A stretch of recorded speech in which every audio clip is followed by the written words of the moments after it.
हो या 2 मिनिटं या ओ ताई या ना. हो काकी इथे हो माहिती देत आहेत ते इथे गावात. टेन्शन येतं पोलीस बघले की सगळ्यांना टेन्शन येऊन जातं. या इकडे उभे राहा या 2 मिनिटं उभे राहा. काळजी करू नका, माहिती द्यायची जी खूप महत्त्वाची. सगळ्यांनी पहिले मोबाईल काढा. मी तुमचे फक्त 5 ते 10 मिनिटं घेणार, जास्त घेणार नाही.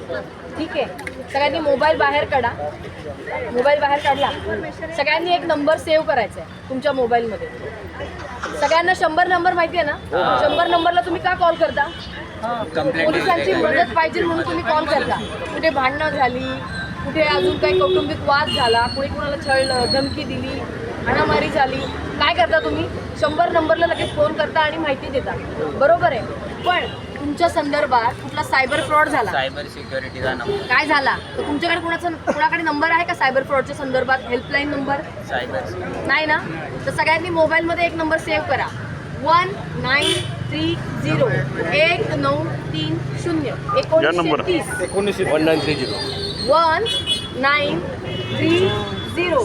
1930 हा नंबर सगळ्यांनी आपल्या मोबाईलमध्ये सेव्ह करा. तिथून तुम्ही घरी गेलात, तुमचे नातेवाईक असतील, मित्रमैत्रिणी असतील, आजूबाजूचे शेजारी कोणाच्याकडे असतील, सगळ्यांना सांगा की सगळ्यांनी एक नंबर मोबाईलमध्ये सेव्ह करायचा.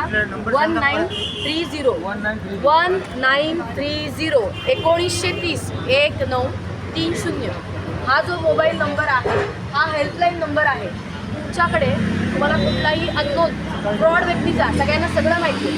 यूट्यूब सगळे बघतात, इंस्टाग्राम बघतात, रील्स बघतात, सगळ्यांना सगळी माहिती आहे की आपल्यासोबत स्कॅम कसा होतो, फ्रॉड कसा होतो, पैसे कसे ट्रान्सफर होतात, माहिती आहे का? हे सगळ्यांना सगळं माहिती आहे. तुम्ही रील्स बघता, तुम्हाला सगळं माहिती. मी सांगण्याची पण गरज नाही. तरी पण माझं काम आहे की तुम्हाला हे अवेअर करणं, जनजागृती करणं. तुम्ही काय करता? फक्त रील बघता, ती स्वाईप करता, वर करता, अरे हे नाही असं होतं, ते शेजाऱ्याबरोबर झालं होतं, ह्याच्यासोबत असं झालं होतं, त्याच्यासोबत झालं, माझ्यासोबत काही होणार नाही. पण तुमची ही वेळ येणार, तुमच्यासोबत सुद्धा स्कॅम घडणार. आणि शनिवार रविवार तर हे खूप मोठ्या प्रमाणावर चालतं. तर हे होऊन न द्यायला, हे थांबवण्यासाठी आपण काय करू शकतो? तर आपली कोणतीही माहिती, OTP, Aadhaar card, bank details, PAN card, कुठलीही माहिती काहीही मागितलं तरी कोणाला शेअर करायचं नाही. कोणीही तुम्हाला म्हटलं की मी तुला चुकून पैसे पाठवलेत, मला ते पैसे परत पाठव, तर त्याला पैसे परत पाठवायला जायचं पण नाही. आणि चुकून आपल्या मोबाईलमध्ये आपला पिन टाकायचा नाही, पासवर्ड टाकायचा नाही. कारण तो पिन किंवा पासवर्ड टाकला, तुमची सगळी मोबाईलची माहिती, तुमचे अकाउंट डिटेल्स समोरच्या व्यक्तीकडे जाणार. तुमचे फोटोज असतील,